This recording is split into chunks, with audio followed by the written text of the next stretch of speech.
जय हिंद बच्चों। आज हम क्लास 9 का नेक्स्ट चैप्टर स्टार्ट कर रहे हैं। ग्रेविटेशनल।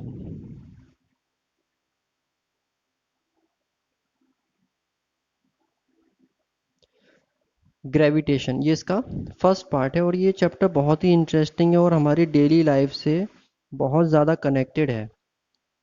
तो अगर हम इस वर्ड की बात करें तो थोड़ा सा इंट्रोडक्शन हम ले लेते हैं कि अभी हम देखते होंगे चारों तरफ, या फिर हम स्पेस की बात करें या फिर हम अपने चारों तरफ की जो भी चीज़ें बिखरी हुई उनकी बात करें, तो हमें ये फील होता है कि ये सारी चीज़ें अपनी जगह पर स्टेबल कैसे हैं, और ये सब चीज़ें अपनी जगह पर से हिल क्यों नहीं रही हैं बिना किसी एक्सटर्नल फोर्स के।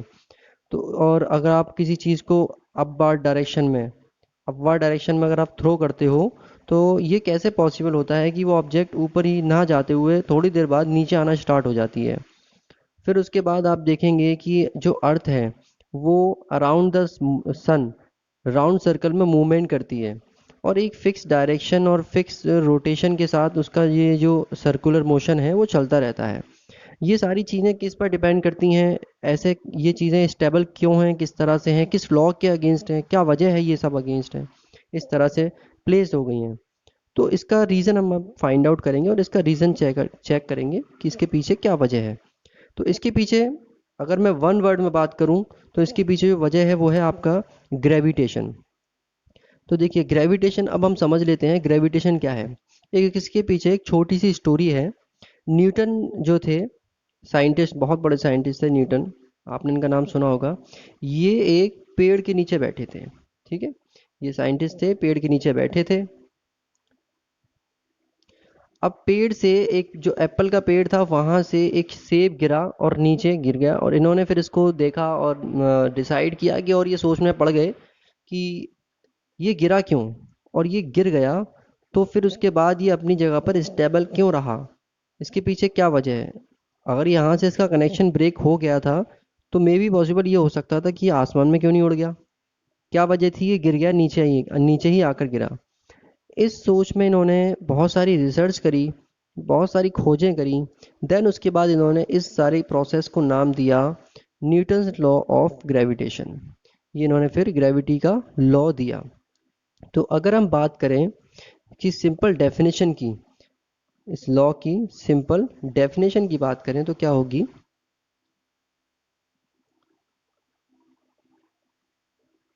Newton's law of gravitation. देखिए न्यूटन्स ने जो ग्रेविटेशन का लॉ दिया था उसके अकॉर्डिंग क्या है, the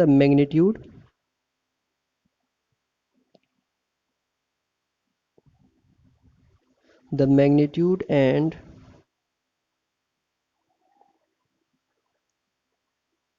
the direction of gravitation force between two particles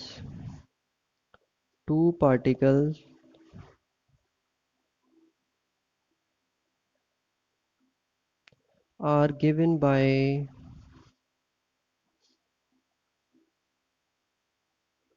universal law of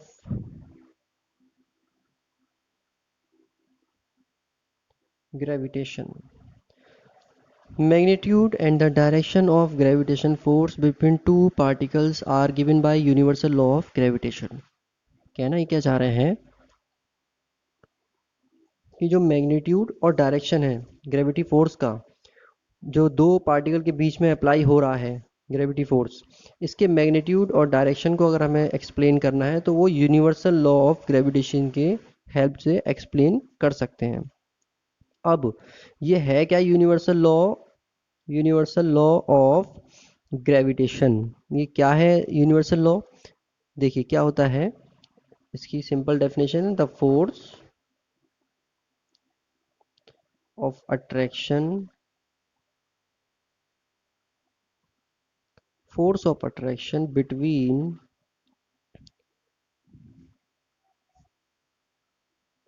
any two particles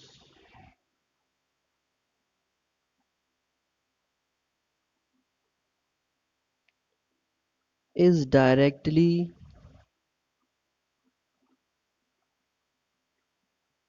proportional to the product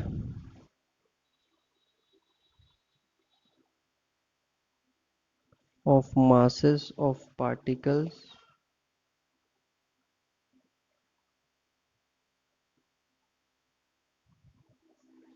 and is inversely proportional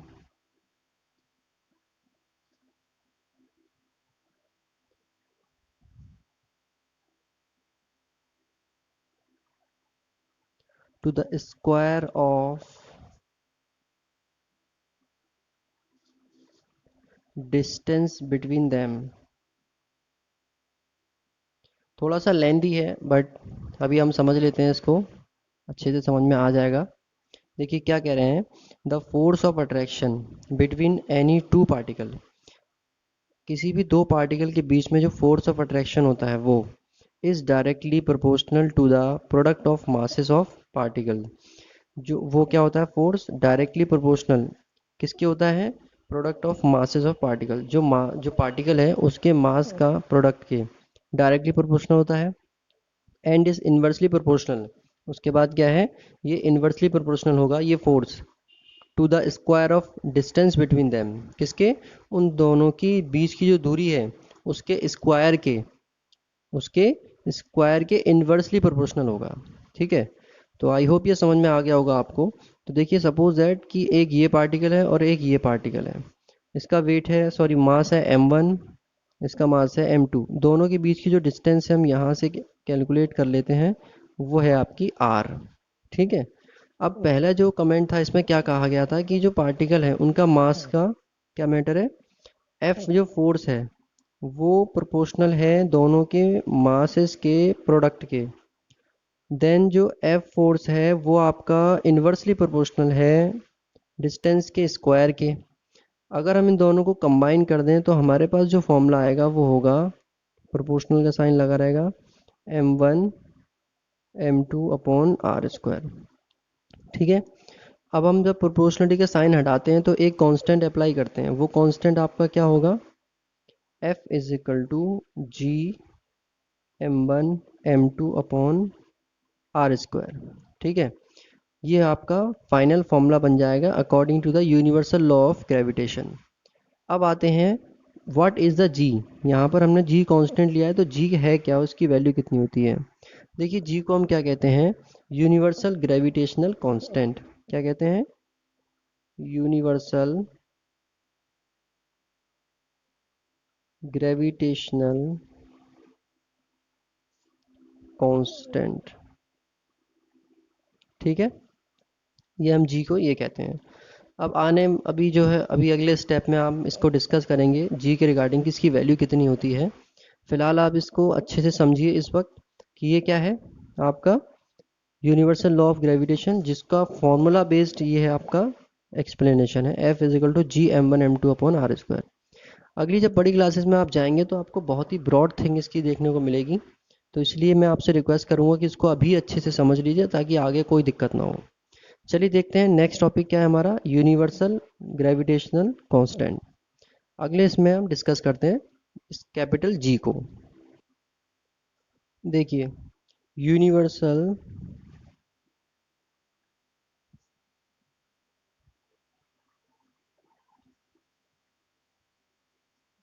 gravitational constant, ये बहुत ही इंपॉर्टेंट टॉपिक है। कैपिटल जी और एक आएगा स्मॉल जी, इन दोनों में डिफरेंस पूछा जाता है आपके क्वेश्चन पेपर में, बहुत ही इंपॉर्टेंट क्वेश्चन होता है ये, तो आप इसको अभी से अच्छे से समझ लीजिए कैपिटल जी क्या है। देखिए सबसे पहले इसको डिफाइन करने के लिए हम क्या एजम्पशन करते हैं कि सपोज दैट दो बॉडी हैं m1 और m2, इनका जो मास है वो क्या है, यूनिटी, यूनिटी का मतलब है 1 kg। ठीक है, और जो इनकी डिस्टेंस है कैपिटल आर वो 1 मीटर, यानी कि यूनिट डिस्टेंस पर है।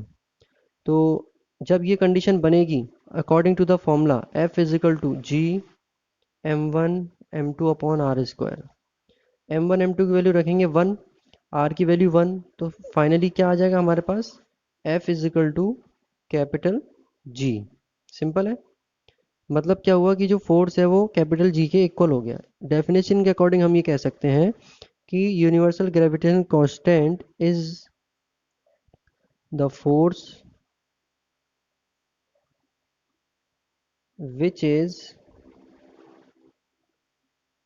applied between body of unit masses and having same distance, sorry, having unit distance।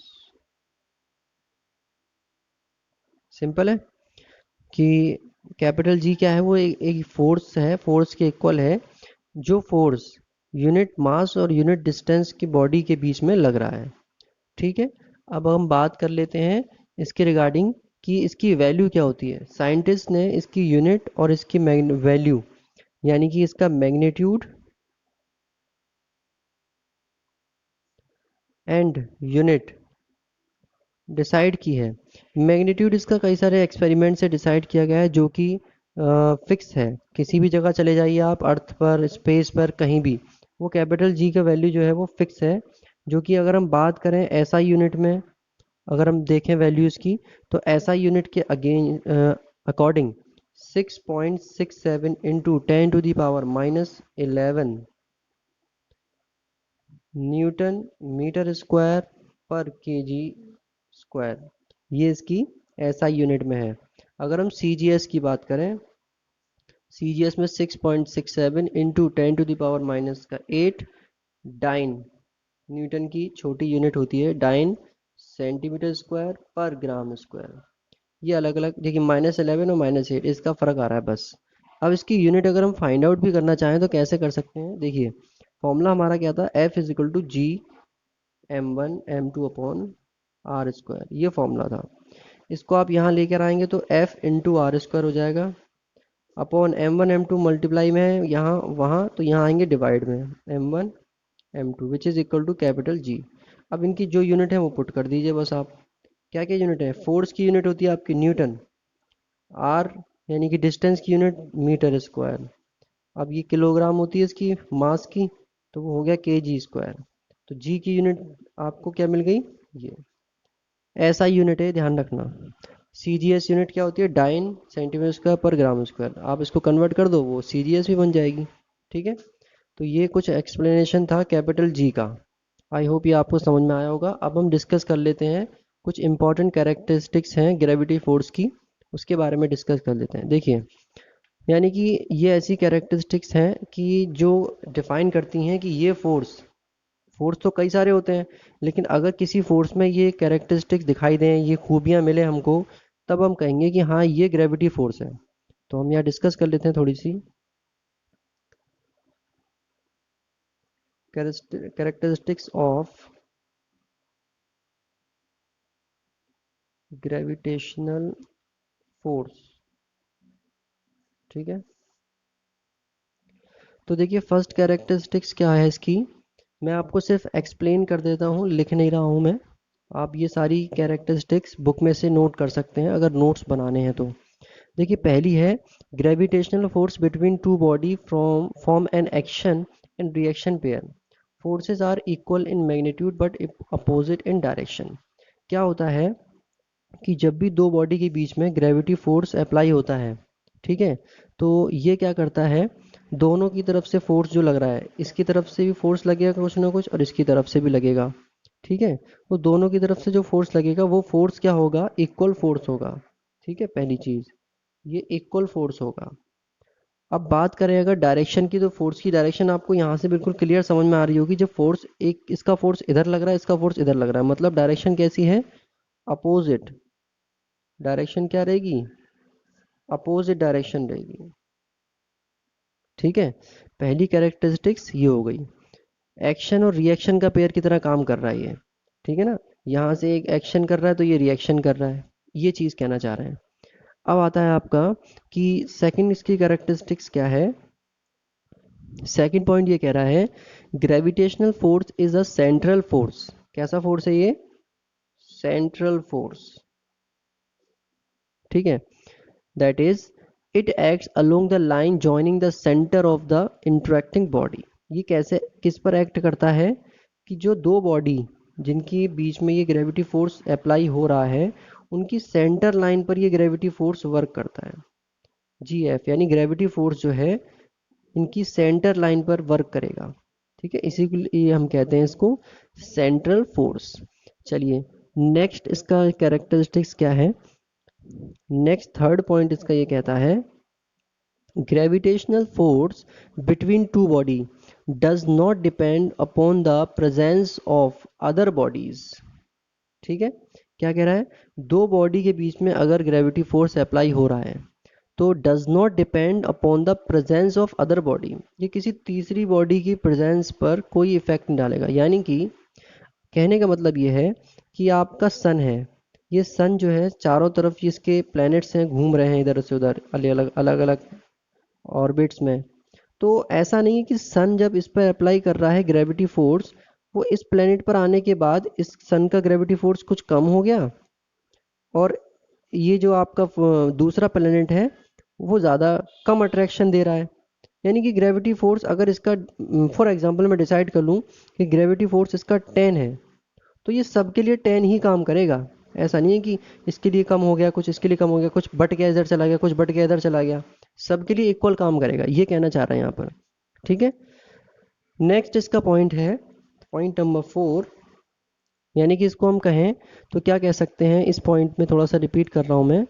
It does not depend upon the presence of other body. इसको एक शॉर्ट लाइन में लिख देता हूँ, डज नॉट डिपेंड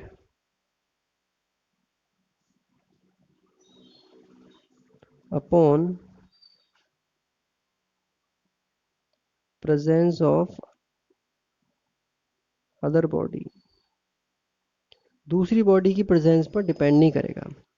चलिए fourth point क्या कहता है इसका, gravitational force is negligible in case of light body but becomes appreciable in case of massive bodies like stars and planets.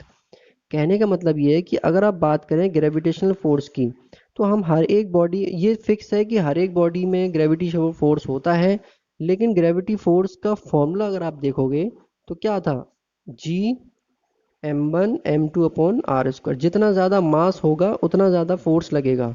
तो अगर कोई बहुत ही छोटी बॉडी है आपकी तो आप इसके बीच में जो नेग्लेक्ट कर सकते हो इस फोर्स को। ठीक है ना, तो जितना ज़्यादा मास होगा उतना ज़्यादा ग्रेविटी फोर्स होगा। तो अब कोई छोटी सी बॉडी है, जाहिर है कोई छोटी सी बॉडी है, तो आप उसे नेग्लेक्ट कर सकते हो इनका ग्रेविटी फोर्स। ये अपने आप को इतना अच्छे से अट्रैक्ट नहीं कर पाएंगे जितना कि अर्थ दूसरी बॉडी को अट्रैक्ट करती है। अब आप कंपेयर कर लीजिए कि आपके पास एक पेन है और एक पेंसिल है। पेन और पेंसिल को आपने पास पास रखा हुआ है, तो क्या ये पॉसिबल है कि पेन इस तरीके से पेंसिल इस तरीके से फोर्स लगा के एक दूसरे को अपनी तरफ खींच ले? ये पॉसिबल ही नहीं है। लेकिन ये पॉसिबल है कि पेन अगर आपका आपने बाउंस कराया ऊपर, अगर आपने पेन को ऊपर बाउंस कराया तो ये अर्थ पर दोबारा लौटने की कोशिश करेगा। कोशिश क्या, अर्थ इसको दोबारा खींच लेगा अपने पास, क्योंकि अर्थ का मास बहुत ज़्यादा है कंपेयर टू द पेन, तो बड़ी आराम से इसको ग्रेविटी फोर्स के अकॉर्डिंग खींच लेगा। तो ग्रेविटी फोर्स बड़ी बड़ी छोटी छोटी बॉडीज़ का नेग्लेक्ट कर दिया जाता है, लेकिन बड़ी बॉडीज़ जो होती हैं जिनका मास बहुत ज़्यादा होता है उनमें ये एक्सेप्ट किया जाता है और उसी में जो है ज़्यादा होता है। जैसे कि आपकी स्टार हैं, प्लैनेट्स हैं, सन है, मून है यहाँ पर। चलिए नेक्स्ट बात करें अगर हम फिफ्थ पॉइंट की। फिफ्थ पॉइंट ये कहता है कि gravitational force is a conservative force. ये कैसा फोर्स है? Conservative force. ठीक है, यानी कि ये फोर्स जो है ना तो डिस्ट्रॉय किया जा सकता है ना कुछ, और ये बना रहेगा बॉडी के अंदर, खत्म होने से रहा। ठीक है, अब आता है ग्रेविटेशनल, नेक्स्ट इसका स्टेप है नंबर 6 कैरेक्टरिस्टिक्स है gravitational force is always an attractive force. ये कैसा फोर्स है? Attractive force. अट्रैक्टिव फोर्स का मतलब ये है कि ये बॉडी को अपने पास ही खींचेगा बस, ऐसा नहीं है कि उसको रिपल करेगा, उससे भगाएगा दूर। जैसे कि आपने देखा होगा कि नॉर्थ और साउथ पोल होते हैं किसी भी मैग्नेट के, अगर आप साउथ पोल को साउथ के करीब लेकर आओगे तो ये क्या करेगा, भगाएगा एक दूसरे को। ठीक है। ऐसा ही अगर आप नॉर्थ को नॉर्थ के पास लाओगे तो वो भी भगाएगा, एक दूर दूर हटेंगे एक दूसरे से, इसे कहते हैं रिपल्सिव। लेकिन अगर आप साउथ को नॉर्थ के पास ले जाओगे तो ये अट्रैक्ट करेंगे, मतलब अपोजिट पोल बनाओगे तो। ठीक है। अपोजिट पोल इसमें, जो आपके अपोजिट पोल होते हैं वो अट्रैक्ट करते हैं, अपोजिट पोल अट्रैक्ट करते हैं। तो जो आपका मैग्नेटिक फोर्स है वो अट्रैक्टिव और रिपल्सिव दोनों हो सकता है, मतलब बॉडी को अपने पास खींचेगा भी और दूर भी भगाएगा। लेकिन अगर आप बात करें ग्रेविटी फोर्स की तो वो सिर्फ और सिर्फ अट्रैक्टिव होगा। कभी आपने सुना है कि सन, जो सूरज है, उसने किसी प्लेनेट को दूर हटा दिया हो, करी जितनी कक्षा में उसको घूम रहा था, जितने ऑर्बिट में कोई प्लेनेट घूम रहा था उसके चारों तरफ, तो उसने ऐसा किया हो कि भाई इसको और पीछे खिसका दिया हो। जो जहाँ है वहीं फिक्स है, क्योंकि उस पर जितना फोर्स लग रहा है वो उतनी फोर्स के अकॉर्डिंग राउंड राउंड सर्कल में मूवमेंट कर रहा है। कभी आपने देखा है कि अर्थ अर्थ से ऊपर डायरेक्शन में कोई आप ऑब्जेक्ट फेंकिए और वो फिर उसको आने ही ना दे अपने पास, यानी कि रिपल्स कर दे, हटा दे अपने पास से, दूर फेंक दे अपने पास से, नहीं होता पॉसिबल, ये है ही नहीं। तो क्या है आपका, जो ग्रेविटेशन फोर्स है वो अट्रैक्टिव फोर्स है। समझ रहे हैं आप, ग्रेविटेशन फोर्स अट्रैक्टिव फोर्स है। तो आई होप ये इसकी कैरेक्टरिस्टिक्स आपको समझ में आई होंगी। यही आपको डिफाइन करनी है कि अगर आता है कभी भी एग्जाम में आएगा, ये बहुत इंपॉर्टेंट टॉपिक है। इस तरह से क्वेश्चन आता है, what is gravitational force, explain it's characteristics. Gravitational force क्या है, इसकी कैरेक्टरिस्टिक्स एक्सप्लेन करो। ये सिंपल सा क्वेश्चन आ जाता है क्वेश्चन पेपर में। चलिए नेक्स्ट टॉपिक पर देखते हैं। अभी ये अच्छा टॉपिक था, अच्छा से समझ में आया होगा आई होप आपको। नेक्स्ट टॉपिक देखते हैं। ये आपका प्रैक्टिकल बेस्ड है सारा। प्रैक्टिकल बेस्ड क्या है, मतलब कि अगर हम एक्सपेरिमेंट करना चाहें, इसके एक्सपेरिमेंटल वे पर हम चेक कर रहे हैं कि आपका जो फोर्स है, ग्रेविटी फोर्स, वो रियल में एग्जिस्ट करता है या नहीं करता। इसके हम कुछ एग्जाम्पल देंगे, एक्सपेरिमेंटल एग्जाम्पल्स। एक्सपेरिमेंटल एग्जाम में सबसे पहला एग्जाम्पल आता है आपका ये सन का एग्जाम्पल। देखिए क्या कह रहे हैं, all the planets including the earth rotate around the sun due to gravitational force between the sun and the planet. जितने भी प्लैनेट हैं, जितने भी प्लैनेट हैं वो सन के अराउंड मूवमेंट करते हैं, ये हम सबको पता है। सन के अराउंड मूवमेंट करते हैं। ये आपका सन एज्यूम करिए, ये इसके आसपास ये प्लैनेट्स हैं छोटे छोटे, अपनी अपनी डायरेक्शन में ये मूवमेंट करते रहते हैं। ठीक है, ये इस तरह से मूवमेंट करते हैं। ये क्यों करते हैं, because of the gravity force between sun and planet. Planet और सन के बीच में जो ग्रेविटी फोर्स लग रहा है, इसी वजह से ये अपनी अपनी ऑर्बिट में स्टेबल है, वरना ये भी यहीं कहीं से कहीं चले जाते हैं। अब आती है बात सेकंड सेकंड ऑप्शन की, सेकंड एग्जाम्पल। ये कह रहा है कि tides are form in ocean due to gravitational force between the moon and earth. देखिए अगर हम बात करें अर्थ एंड मून की, तो जो अर्थ है वो मून पर अपना ग्रेविटी फोर्स अप्लाई करती है और जो मून है वो अर्थ पर अपना ग्रेविटी फोर्स अप्लाई करता है। बट जो आपकी अर्थ है वो बड़ी है काफ़ी और मून छोटा है उसके कंपेयर में, तो वो उसके आसपास इस तरह से राउंड सर्कल में मूवमेंट करता रहता है। ये एक सैटेलाइट है, नेचुरल सैटेलाइट है मून, याद रखिएगा कि अर्थ का एक सिंगल नेचुरल सैटेलाइट है जिसे हम कहते हैं मून। वर्ड आप ध्यान रखें, नेचुरल सैटेलाइट। ठीक है, अर्थ के अराउंड एक मून है जो मोशन करता है सर्कुलर मोशन में। अब जो मून भी अप्लाई कर रहा है कुछ ना कुछ फोर्स, ग्रेविटी फोर्स मून भी अप्लाई कर रहा है अर्थ पर, उसकी वजह से ऐसा तो नहीं होता कि आप उसकी तरफ खींचे चले जाएं। बट ये ज़रूर होता है कि जैसे कि समुद्र का पानी है, जैसे अर्थ आपकी इस डायरेक्शन में मूव करती है ना, इस तरह से एक एक एक्सिस के अराउंड भी मूवमेंट करती है गोल गोल, और इस तरह से भी दो मूवमेंट होते हैं अर्थ के। एक तो सपोज दैट ये अर्थ है, एक तो वो अपने एक्सिस के अराउंड मूवमेंट करती है। ठीक है, एक्सिस के अराउंड मूवमेंट होता है इसका।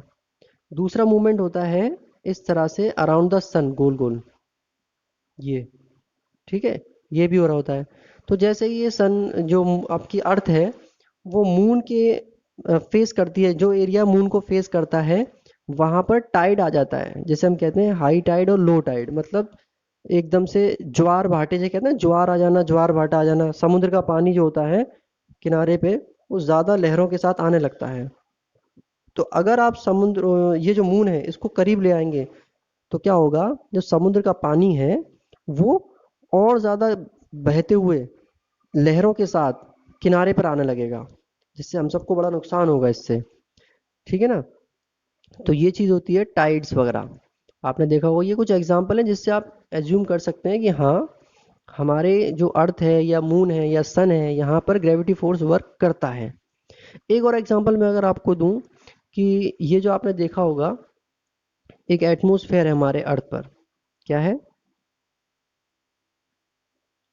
एटमॉस्फेयर, जिसकी वजह से हम लोग बचे हुए हैं। एटमॉस्फेयर की लेयर है अर्थ पर चारों तरफ। ये जो स्मॉल गैस अमाउंट है, ये क्यों टिके हुए हैं ऊपर आसमान में? ये गिर क्यों नहीं रहे, या फिर जा क्यों नहीं रहे, बाहर क्यों नहीं जा रहे? ये इसलिए कि जो अर्थ का ग्रेविटी फोर्स है वो इन पर इस तरीके से अप्लाई है कि इन्हें अपने एरिया में बांधे हुए है, बांध के रख रहा है। ये अर्थ का जो ग्रेविटी फील्ड है वो इन सारे गैस मॉलिक्यूल्स को बांध के रखे हुए है, तो बाहर नहीं जा सकते, ये सिर्फ उसी एरिया में रहेंगे। जैसे कि सन बांध के रखे हुए है, सन जो है प्लेनेट को बांध के रखे हुए है, ग्रेविटी फील्ड से बाइंड करके रखा है, जाओगे नहीं कहीं, जितना है उतने में ही रहो, ऐसे ही घूमते रहते हैं। ऐसे ही अर्थ ने बाउंड करके रखा है आपके गैस मॉलिक्यूल्स को, तो वो एटमॉस्फेयर बनाते हैं। सही है। ये आपके जो एक्सपेरिमेंट है बहुत ही इंटरेस्टिंग है, आप इसको डेली लाइफ में चेक कर सकते हैं, समझ सकते हैं अच्छे से। बहुत ही इंटरेस्टिंग है ये सब चीज़ें। चलिए देखते हैं नेक्स्ट टॉपिक अब हमारा क्या है। देखिए नेक्स्ट टॉपिक अब आपका जो है मैथमेटिकल एक्सपेरिमेंट पर बेस्ड है, कि अगर हम ये चेक करना चाहते हैं कि सन और अर्थ में या मून और अर्थ में कितना ग्रेविटी फोर्स वर्क कर रहा है, तो उसके लिए हम लोग कैलकुलेशन कैसे करेंगे। तो देखिए, ये हमारा टॉपिक है calculation for gravitational force. Gravitational force का फॉर्मूला हम सबको पता है, F is equal to G m1 m2 upon are square, ये हम सबको पता है। कभी भी अगर आपको किसी दो बॉडी में बीच में फोर्स अप्लाई फाइंड आउट करना है, तो एक तो मास दोनों का पता होना चाहिए और दोनों की डिस्टेंस पता होनी चाहिए। तो अभी हम बात कर रहे हैं फर्स्ट पॉइंट पर, बिटवीन सन एंड अर्थ। इन दो पॉइंट की बात कर रहे हैं फिलहाल। तो पहले हमें सन और अर्थ का मास पता होना चाहिए, एम एस, ये हो गया सन। सन का मास कितना है हमारा, 2 × 10⁻30 अब आप अंदाजा लगा लो कितना ज़्यादा मास होगा ये। ऐसे ही अर्थ की बात करें तो 6 × 10⁻24 kg। देखिए है कितना ज़्यादा मास है ये, तो जाहिर है कितना ज़्यादा इफेक्ट पड़ रहा होगा एक दूसरे पे। अब बात करें दोनों के बीच की डिस्टेंस की, आर से हम डिनोट कर रहे हैं, तो वो है 1.5 × 10⁻11 मीटर। ठीक है, ये मीटर में हो गई कन्वर्ट। अगर आप इसे किलोमीटर में चेंज करते हैं तो डिवाइड बाई 1000 करना पड़ेगा, तो 1.5 × 10⁻, डिवाइड बाई 1000 मतलब 3 जीरो का डिवाइड होगा यहाँ पर, यानी कि इस तरह से डिवीजन होगा। तो 3 से ये कैंसिल होंगे, तो यहाँ बचेंगे आपके 8। ठीक है, ये आपका आएगा किलोमीटर में। अब लेकिन हमें जो यूज़ करना है वो मीटर में ही करना है। तो कैलकुलेशन करेंगे तो F(g)m1 m2 r²। ठीक है, ये आ गया आपका। अब वैल्यू पुट करनी है सिर्फ डायरेक्ट। जी की वैल्यू हमको पता है, पहले हम पढ़ चुके हैं। जी की वैल्यू 6.67 इंटू 10⁻11 इंटू m1 मास यानी कि सन का, 2 × 10⁻30 इंटू m2 यानी कि अर्थ का मास 10⁻24 अपॉन डिस्टेंस कितनी है 1.5 इंटू 10⁻11।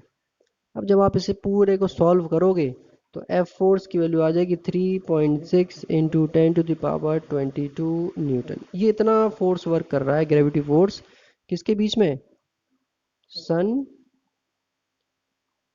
एंड अर्थ के बीच में। इतना ग्रेविटी फोर्स वर्क कर रहा है। अब आप खुद अंदाजा लगा लीजिए कितना ज़्यादा फोर्स है ये। ऐसे ही हम कैलकुलेशन कर सकते हैं मून एंड अर्थ की। मून एंड अर्थ की कैलकुलेशन करेंगे तो हमें चाहिए पहले तो मून का मास, mm, मून का मास कितना है 7.4 इंटू 10⁻22 kg। ऐसे ही हमें चाहिए अर्थ का मास, जो हम पहले ही फाइंड आउट कर चुके हैं, मतलब हमने लिखा था पहले 6 × 10⁻24 kg। दोनों के बीच की डिस्टेंस हमें चाहिए, वो है आपकी 3.8 × 10⁸ मीटर। यानी इतना दूर, ये इससे आप अंदाजा लगा लीजिए इतना दूर रॉकेट जाता है। जब हमारे यहाँ से कोई चांद पर जाता है अर्थ पे, अर्थ से चांद पर जाता है मून पर, तो इतना उसको डिस्टेंस कवर अप करनी पड़ती है। ठीक है ना। इसी चीज़ को आप मीटर से किलोमीटर में चेंज करोगे तो 30 माइनस कर दो 3, 8 में से आपके 3 माइनस होंगे तो 5 हो जाएगा यहाँ पर।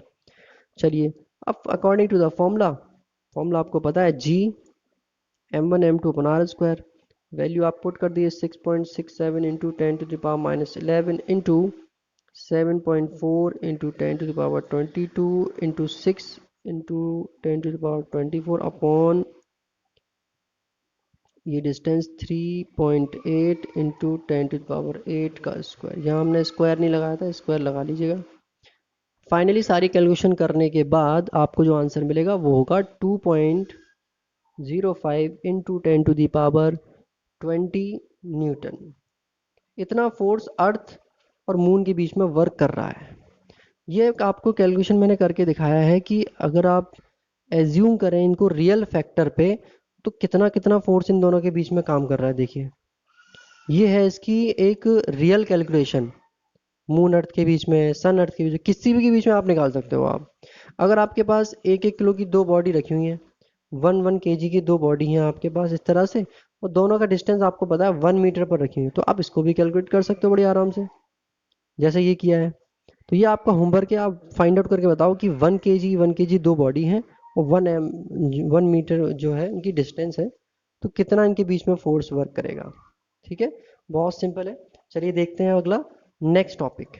देखिए अगला टॉपिक है हमारा, ये थोड़े से कंफ्यूजिंग टर्म है, जिसे आपको अच्छे से समझ लेना है अभी से। यहाँ दो टर्म आते हैं, अक्सर करके क्वेश्चन पूछा जाता है कि डिफरेंस बिटवीन देम, इन दोनों में डिफरेंस फाइंड आउट करना होता है हमको। तो ये दो टर्म है, ग्रेविटेशन, ग्रेविटेशन एंड ग्रेविटी। अगर हम स्टडी कर रहे हैं जो अब तक, उसके अकॉर्डिंग देखें तो हमें ये सब चीज़ें नॉर्मली लगेंगी और फील होगा कि ये दोनों सेम थिंग है। बट अगर according to their definition, definition के अकॉर्डिंग अगर हम बात करें तो ग्रेविटेशन और ग्रेविटी दोनों डिफरेंट थिंग है। देखिए, ग्रेविटेशन और ग्रेविटी में क्या डिफर है कि अगर हम पहले बात करें ग्रेविटेशन की, यहाँ लिख देते हैं difference between gravitation and gravity. देखिए, ग्रेविटेशन की अगर हम बात करें तो डेफिनेशन के अकॉर्डिंग ये कहता है, attraction between two bodies, attraction between two bodies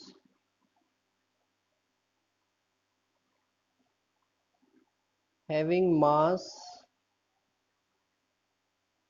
of same order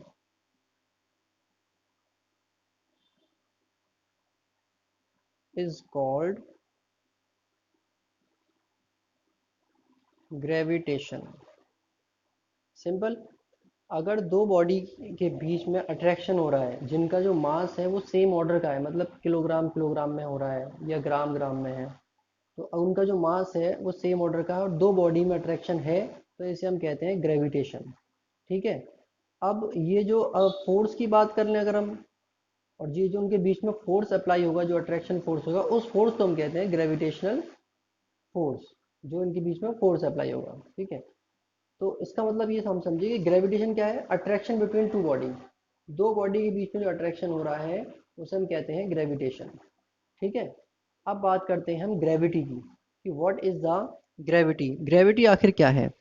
अब ग्रेविटी में हम देखें, अकॉर्डिंग टू द डेफिनेशन, ये कहता है attraction between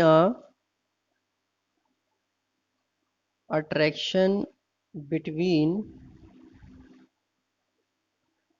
a planet and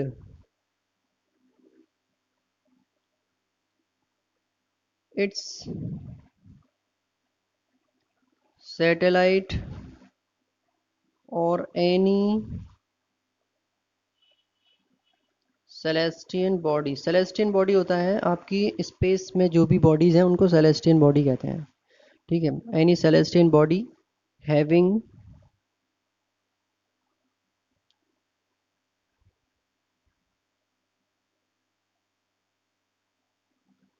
masses of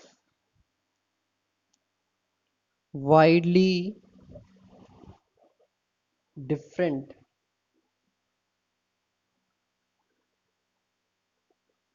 order is called gravity. तो ये क्या आया आपको, आई होप समझ में आ गया होगा। ये क्या है, अगर किसी प्लेनेट या सेलेस्टियन बॉडी के साथ में बीच में अट्रैक्शन फोर्स लग रहा है उसे हम कहते हैं ग्रेविटी। तो डिफरेंस इनमें छोटा सा क्या है कि अगर किसी नॉर्मल बॉडी के बीच की अट्रैक्शन की हम बात कर रहे हैं तो उसे हम कहते हैं ग्रेविटेशन। ठीक है, और अगर हम बात कर रहे हैं स्पेस में बॉडी की बात कर रहे हैं, स्पेस में बड़ी बॉडीज हैं, सैटेलाइट है, मून, सन, प्लेनेट है, इनके बीच में कोई अट्रैक्शन फोर्स लग रहा है तो उसे हम कहते हैं ग्रेविटी। ठीक है, ग्रेविटी फोर्स भी कह सकते हैं इसको। तो इस केस में फॉर्मूला दोनों में सेम यूज होना है। जो फॉर्मूला हमने अभी जनरेट किया था F is equal to G m1 m2/r², ये फॉर्मूला दोनों में सब में सेम होना है यूज। ठीक है, तो ये छोटा सा एक इंट्रोडक्शन था ग्रेविटेशन और ग्रेविटी के बारे में। अब तक हमने जो फॉर्मूला पढ़ा है वो यही इंपॉर्टेंट फॉर्मूला है यहाँ पर। ठीक है, इससे रिलेटेड जो न्यूमेरिकल आते हैं फॉर एग्जांपल हम उन्हें समझ लेते हैं ताकि हमें अदर एक्सरसाइज के न्यूमेरिकल करने में दिक्कत ना हो। तो कुछ न्यूमेरिकल है उन्हें समझ लेते हैं। देखिए, पहला न्यूमेरिकल है two person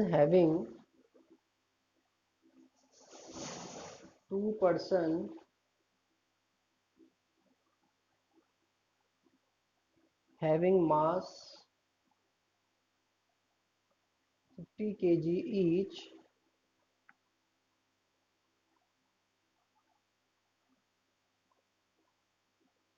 are standing such that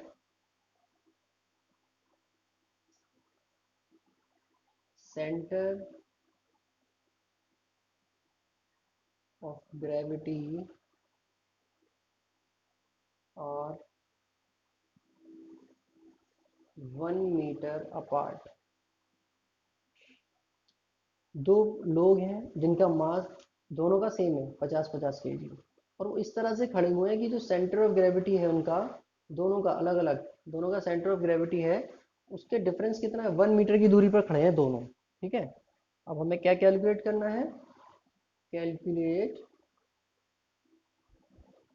force of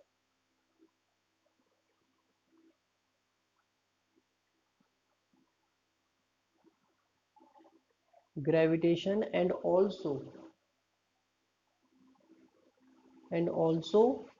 calculate the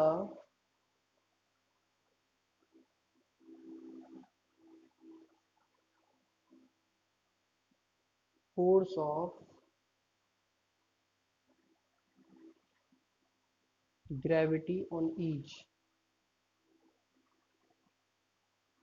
समझ लीजिए क्या कैलकुलेट करना है यहाँ पर। सिंपल सी चीज़ ये दिया हुआ है यहाँ कि सबसे पहले आपको ये समझना है 50 kg दोनों का वेट है और 1 मीटर की डिस्टेंस पर इन दोनों खड़े हुए हैं, सेंटर ऑफ ग्रेविटी उनका 1 मीटर की डिस्टेंस पर है। तो calculate the force of gravitation and also calculate the force of gravity on each. Force of gravitation दोनों के बीच में, फोर्स ऑफ ग्रेविटी कैलकुलेट करना है। ठीक है, तो चलिए अब हमारे पास फर्स्ट ऑफ ऑल जो डाटा गिवन है वो क्या क्या है। कैपिटल जी की वैल्यू अगर नहीं भी दी हुई है तो आपको याद होनी चाहिए 6.67 इंटू 10⁻⁻11 न्यूटन मीटर स्क्वायर पर केजी। ठीक है, पहला डाटा ये है। अब आता है इसमें दूसरा दिया हुआ है हमको कैपिटल एम यानी मास ऑफ अर्थ दिया हुआ है। ठीक है, कितना है mass of earth, 6 × 10⁻24 first thing हुई। अब आता है रेडियस ऑफ अर्थ दिया हुआ है capital R E. Radius of earth है 6.4 इंटू 10⁻6 मीटर। ठीक है, ये डाटा गिवन है। और हमें ये दिया हुआ था कि जो m1 is equal to m2 है वो है आपका 50 kg, और इन दोनों के बीच की डिफरेंस डिस्टेंस की वो थी r is equal to 1 metre. ठीक है। अगर इसके अकॉर्डिंग हम ग्रेविटेशनल फोर्स फाइंड आउट करेंगे तो gravitation force F is equal to G m1 m2 upon are square. G की वैल्यू पुट करेंगे 6.67 इंटू 10⁻⁻11 इंटू m1 की वैल्यू 50, m2 की वैल्यू 50 अपॉन बीच में जो इनका डिफरेंस था 1 मीटर का, तो वो स्क्वायर हो जाएगा। फाइनली जब आप इसे कैलकुलेट करोगे तो सिंपल आंसर आएगा 1.67 इंटू 10⁻⁷ न्यूटन। इतना ग्रेविटेशनल फोर्स इन दोनों के बीच में अप्लाई हो रहा है। देखिए कितना कम फोर्स है, -7 में जाने का मतलब समझो ना, कितना कम फोर्स है जो इनके बीच में लग रहा है। क्यों है ये इतना कम? क्योंकि मास ही इतना छोटा सा है, 50-50 kg का मास है। कोई इससे कोई फायदा नहीं, उससे कुछ होगा ही नहीं सॉल्यूशन, इसलिए ये एक्सेप्टेबल नहीं होगा। अब करते हैं बात हम ग्रेविटी की। उसने कहा force of gravity. Force of gravity जब लिखा हुआ आ जाता है, इसका मतलब होता है कि अर्थ और वो जो बंदा खड़ा है 50 kg का, उन दोनों के बीच में कितना फोर्स लग रहा है कि जो दोनों स्टेबल है वहां पर। अब जो फोर्स ऑफ ग्रेविटी हम निकालेंगे वो निकालेंगे अर्थ एंड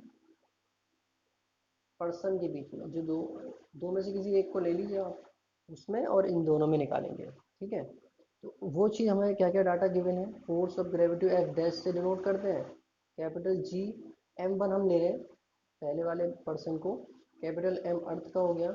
यहाँ कैपिटल R आएगा, क्यों? क्योंकि अब अर्थ की रेडियस का यूज़ करेंगे हम, क्योंकि अर्थ की रेडियस वो एक सॉलिड है ना अर्थ, सॉलिड अर्थ के इस सरफेस पर ही तो बंदा खड़ा होगा, तो यहाँ सॉलिड से लेके सेंटर तक की जो रेडियस है वो मानी जाएगी, क्योंकि जो अर्थ का सेंटर ऑफ ग्रेविटी है वो तो सेंटर में ही है ना उसके, इसलिए।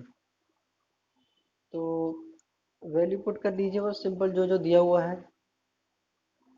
स्मॉल m की वैल्यू 50, कैपिटल M की वैल्यू आपको दी हुई थी 6 इंटू 10⁻24, रेडियस आपको दिया हुआ था 6.4 इंटू 10⁻6 का होल स्क्वायर। इसको आप कंप्लीटली सॉल्व करोगे तो फोर्स ऑफ ग्रेविटी आपको मिल जाएगा 0.48 इंटू 10⁻3 न्यूटन, 480 न्यूटन। ये समझ लीजिए इतना ग्रेविटी फोर्स इस पर लग रहा है, तब ये टिका हुआ है, समझ लो। ये चीज़ है यहाँ, समझ लो कि इतना ग्रेविटी फोर्स यहाँ पे लगा है। समझ रहे हैं आप? या इसकी हेल्प से आप ये भी चेक कर सकते हो कि आपके खुद पे कितना फोर्स लगा रही है अर्थ। यानी कि if you want to check out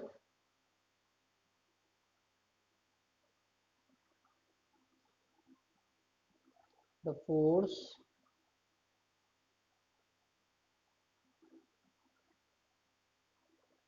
applied by earth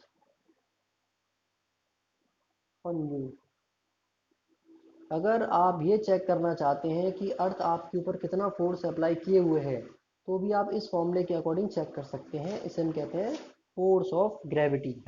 simple है, फोर्स ऑफ ग्रेविटी। तो force of gravity, suppose that आपका वेट अगर मैं एज्यूम कर लूँ कि आपका वेट है, आपका 40 kg मैंने अगर एज्यूम कर लिया, तो इस 40 kg पर आपको प्लेस करना है 40 kg यहाँ पर, बस 50 की जगह पर, बाकी सब सेम रहना है। इससे आप चेक कर सकते हो। ठीक है, चलिए नेक्स्ट क्वेश्चन देखते हैं। नेक्स्ट क्वेश्चन कह रहा है two bodies A and be having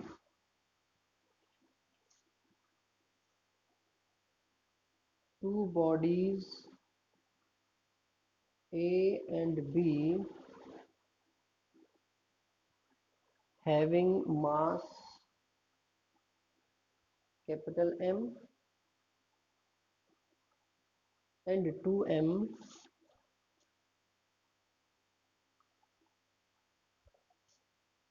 respectively are keep at a distance keep at a distance capital D apart, इतनी दूरी पर ये है। where should a small particle, क्या कह रहे हैं, where should a small particle be placed so that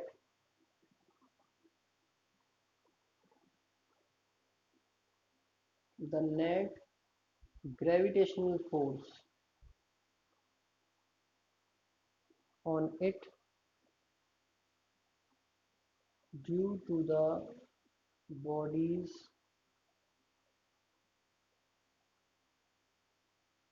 A and B is zero. अब आप क्वेश्चन समझ लीजिए अच्छे से। बस पहले क्वेश्चन अगर आपको समझ में आ गया तो आंसर भी आपके दिमाग में आ जाएगा बहुत इजीली। ये कह रहा है कि दो बॉडी है ए and be having mass m and 2m। दोनों का मास ए का m है और बी का 2m। Are keep at a distance D, D distance पर रखी हुई है।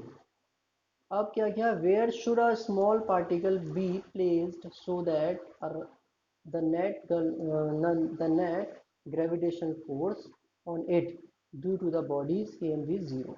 ये कह रहा है कि एक छोटी सी पार्टिकल हमने लिया और उसे हम कहाँ प्लेस करें इन दोनों के बीच में कि जो ए और बी के वजह से फोर्स जो लग रहा है वो जीरो हो जाए। समझ रहे हैं आप? ए और बी की वजह से जो फोर्स लग रहा है वो जीरो हो जाना चाहिए। तो ऐसी कौन सी जगह है जहाँ प्लेस करें? देखो सपोज दैट ये आपका एक पार्टिकल ए है और ये बी है। ए पार्टिकल, ये बी पार्टिकल, इसका मास m, इसका मास 2m। दोनों के बीच की डिस्टेंस हमने बताया था d है। सपोज दैट इनमें इसमें कहीं भी हमें ऐसे एक छोटे से पार्टिकल को प्लेस करना है जिससे कि हम ये चाहते हैं कि उसका जो दोनों ए और बी जो फोर्स लगा रहे हैं वो जीरो हो जाने चाहिए। तो कैसे होंगे? तो सपोज दैट हमने एज्यूम कर लिया कि at distance x, x distance पर हमने इसको पुट कर दिया इस पार्टिकल को यहाँ पे। ये x है तो ये यहाँ से यहाँ तक कितनी हो जाएगी? d minus x. ठीक है, ये आपकी d माइनस एक्स हो जाएगी। तो अगर हम बात करें कि a जो बॉडी है वो इस बॉडी अननोन बॉडी पर कितना फोर्स लगाएगी, तो देखिए क्या होगा। स्मॉल पार्टिकल का मैं वेट में पार्टिकल का मास एज्यूम कर रहा हूँ, particle mass m dash.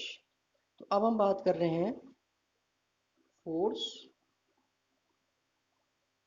Bye a body कितना फोर्स लगाएगी इस छोटे से पार्टिकल पर। तो फॉर्मूला हम सिंपल लेंगे F1 कैपिटल G, इसका मास कितना था m इंटू m डैश, हमने भी एज्यूम किया। दोनों के बीच की डिस्टेंस x स्क्वायर। ठीक है, ये पहला हो गया। अब आता है दूसरी कंडीशन क्या कहती है, फोर्स बाय कैपिटल बी। अब कैपिटल बी कितना फोर्स अप्लाई करेगी, तो F2 मान लिया हमने इसको G। अब इसका कितना मास था बी का मास था 2m into m dash particle का मास था। डिस्टेंस कितनी थी बताई थी, d minus x. F1 F2 दोनों आ गए। अब अगर नेट फोर्स आपको जीरो करना है तो F1 और F2 दोनों सेम होने चाहिए। नेट फोर्स अगर आपको जीरो करना है, net force zero, so that F1 is equal to क्या हो जाएंगे, F2 हो जाएगा। दोनों को आप सेम रख दो। Capital G m dash upon x square is equal to capital G 2m into m dash upon d minus x square. देखो सब कैंसिल है, ये सारे के सारे कैंसिल हो गए इससे। एम स्क्वायर नहीं यहाँ पे, एम डैश, ये सब कैंसिल बचा यहाँ पर 2, 1 upon x square is equal to 2 upon d minus x square. Under root लेंगे दोनों का। ठीक है, इसका हम अगर क्यूब रूट ले लें तो ये हो जाएगा 1 upon x is equal to under root 2 upon d minus x. D की वैल्यू निकालनी है तो डी को आप यहाँ ले आओ, मिलेगा d minus x is equal to x root 2। Minus x से वहाँ जाके प्लस हो जाएगा, is equal to x root 2 plus x. ये आ गया। अब डी हमें दिया हुआ था पहले से ही, मतलब डी हमें डिसाइडेड है कि डी की वैल्यू है, पहले से डिसाइडेड था कि ए और बी के बीच की डिस्टेंस डी है। एक्स यहाँ से कॉमन ले सकते हैं हम, ये हो जाएगा x under root 2 plus 1। Under root 2 plus 1 multiply में है एक्स के, वहाँ जाएगा तो डिवाइड में, तो d upon 2 plus 1 is equal to x. ये एक्स की डिस्टेंस आ गई। इतनी डिस्टेंस पर अगर आप रखते हो ए, ये हमने कहाँ की मानी थी, ये डिस्टेंस एक्स ए से मानी थी हमने। मतलब डी, ये एक्स की डिस्टेंस में मिल गई, इतनी दूरी पर अगर आप रखते हो तो ये फोर्स लगेगा वो क्या हो जाएगा, जीरो हो जाएगा। ठीक है, दिस इज योर आंसर, ये आपका सिंपल आंसर होगा। ठीक है, आई होप ये समझ में आ गया होगा आपको क्वेश्चन। चलिए अगला क्वेश्चन देखते हैं, अगले क्वेश्चन में क्या है आपके नया। देखो अगला क्वेश्चन कह रहा है force between to masses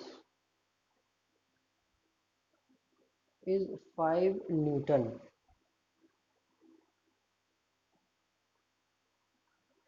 if their masses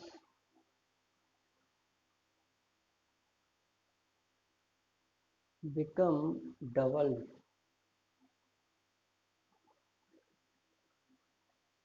and distance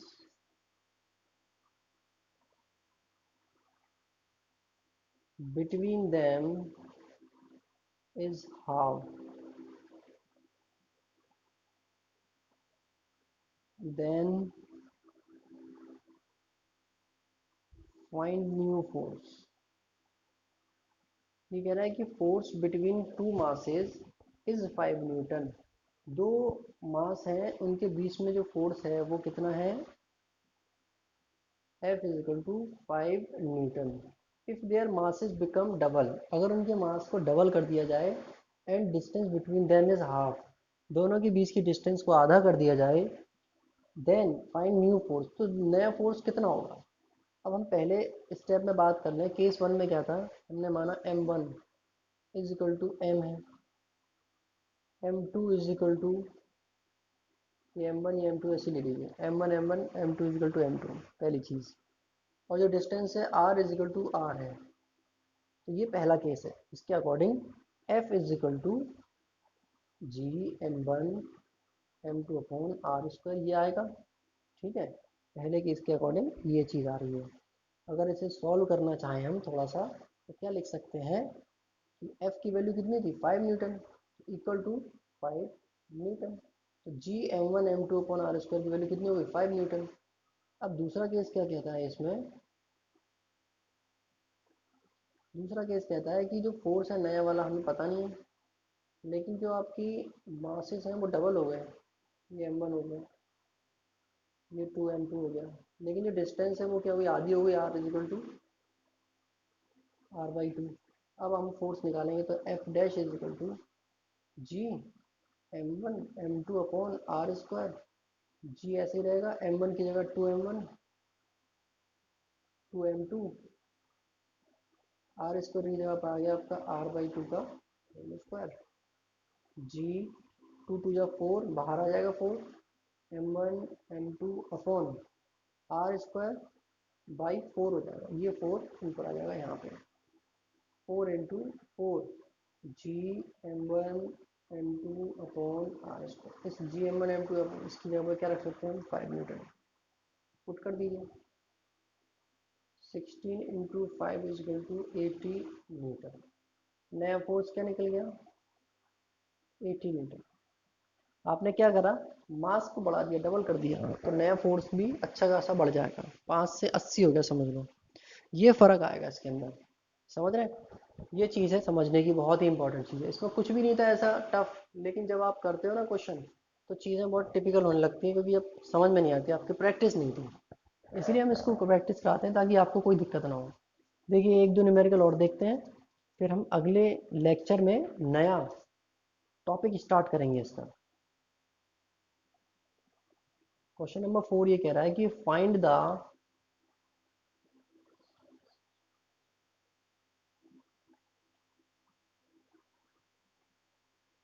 gravitational force between two protons, between two protons keep at a separation of one Fermi, sorry, one fermito thermometer है, sorry, one फेम्टोमीटर, सॉरी फेम्टोमीटर। ठीक है, अब देखो इसमें क्या क्या data given है। कह रहा है कि find the gravitation force between to proton, दो प्रोटॉन है उनके बीच में ग्रेविटी फोर्स फाइंड आउट करना है। Keep at a separation of 1 फेम्टोमीटर, इनको कैसे रखना है हमें, 1 फेम्टोमीटर के डिस्टेंस पर रखे हुए हैं। तो अगर हम सॉल्यूशन में बात करें तो हमें डाटा जो गिवन है वो है आपका m1 जो मास है वो m2 के इक्वल होगा। क्यों? क्योंकि एक ही प्रोटॉन की बात हो रही है। प्रोटॉन का जो मास होता है वो होता है आपका 1.67 इंटू 10⁻⁻27 kg। प्रोटॉन क्या होता है, हमारे पास जो एटम होता है, एटम के अंदर का एक पार्ट है प्रोटॉन, न्यूट्रॉन, इलेक्ट्रॉन, ये होता है आपका प्रोटॉन। उसमें एटम का पार्ट है प्रोटॉन, ये समझ लीजिए। केमिस्ट्री में आपको मिल गया होगा पढ़ने को, एटम का ये एक पार्ट है। तो देखिए क्या होगा यहाँ पर, अगला m1 m2 में पता है, बट ये कह रहा है distance r is equal to 1 femtometre. एक यूनिट होती है आपकी डिस्टेंस की, 1 फेम्टोमीटर में 10⁻⁻15 मीटर होता है। सारा डाटा गिवन है, आपको कुछ भी नहीं करना, फॉर्मूले में सिर्फ वैल्यू पुट करके कैलकुलेशन करना है। कैपिटल जी है 6.67 इंटू 10⁻11। m1 की वैल्यू कितनी है, ये रही 1.67 इंटू 10⁻⁻27, क्योंकि स्क्वायर में चलने दो, m1 m2 सेम है ना, तो स्क्वायर कर दिया डायरेक्टली हमने। अब आते हैं आर स्क्वायर की वैल्यू, ये है 10⁻⁻15 स्क्वायर। अब जब आप इसे सॉल्व करोगे, सॉल्व करने के बाद वैल्यू मिलेगी 1.86 इंटू 10⁻⁻34 न्यूटन। ये है सिंपल सा, बहुत ही सिंपल क्वेश्चन है, कुछ भी इतना टिपिकल नहीं है जो आपको समझ में ना आए, बहुत ही सिंपल क्वेश्चन है। इसमें सिर्फ आपको वैल्यू सारी दी हुई थी, ये जो मैंने बताया है फेम्टोमीटर में ये रेशियो होता है वो पहले से गिवन है। ठीक है, चलिए नेक्स्ट क्वेश्चन देखते हैं, हमारा लास्ट क्वेश्चन है, उसके बाद ये लेक्चर फिनिश हो जाएगा। इस क्वेश्चन में कह रहा है कि two body of masses 1 kg, क्या कह रहे हैं, two body of masses 1 kg, bodies of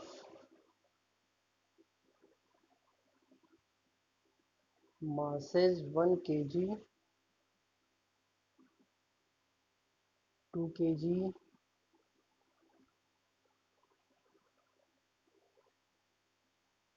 respectively are placed at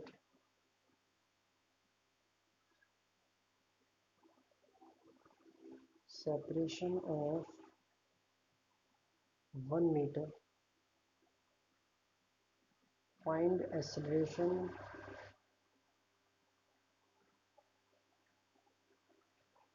of body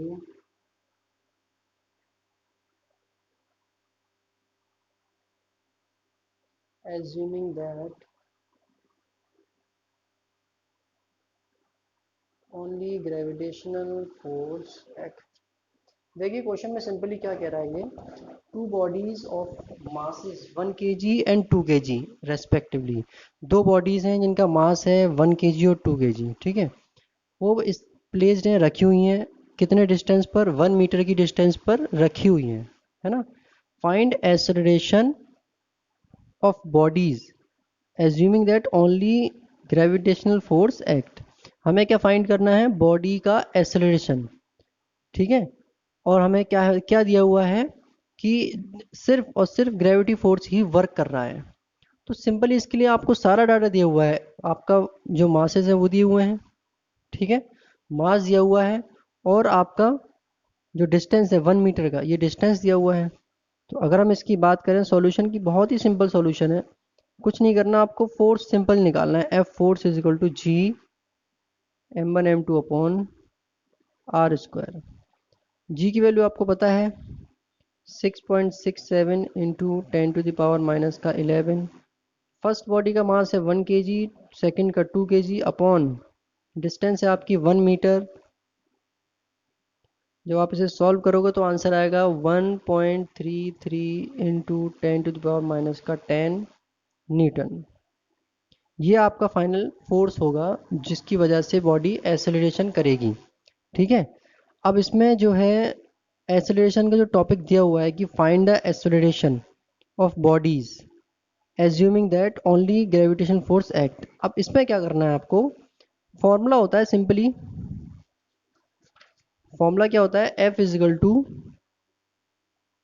M a formula होता है। एफ आपने अभी भी फाइंड आउट किया है 1.33 into 10⁻⁻10 is equal to mass. अब इसने कहा था ना कि बॉडीज का एक्सेलरेशन फाइंड आउट करना है, तो दोनों बॉडीज का अगर वेट कंबाइन करें मास, तो वो कितना हो जाएगा 3 इंटू ए आपका एक्सेलरेशन होता है, ये 3 हो गया, तो ये डिवाइड लगेगा यहाँ पर 1.33 into 10⁻⁻10 upon 3 is equal to a acceleration. अब ये डिवाइड लगाएंगे आप यहाँ पे तो सिंपल ही आंसर आ जाएगा, इसका आंसर आएगा 0.4 इंटू 10⁻10 इज इक्वल टू ए। ये आपका आंसर आ जाएगा एक्सेलरेशन का। ठीक है, सिंपल सा फॉर्मूला है, आपको अप्लाई करना है। तो आज के लेक्चर में हमारा ये टॉपिक यहीं फिनिश होता है। आज हमने कई सारी थ्योरीज की, कई सारे न्यूमेरिकल्स किए। आई होप अगर आपने अच्छे से ये समझा और पढ़ा होगा तो ये आपको अच्छे से समझ में आया होगा, और ये आगे भी बहुत काम आने वाला है ये सब आपके। ये सोच के मत छोड़ देना कि ये चीज़ अभी इतनी इम्पोर्टेंट नहीं है, लेकिन आगे तक काम आएगी। तो चलिए मिलते हैं अगले लेक्चर में, तब तक के लिए stay home, stay safe, have a nice day.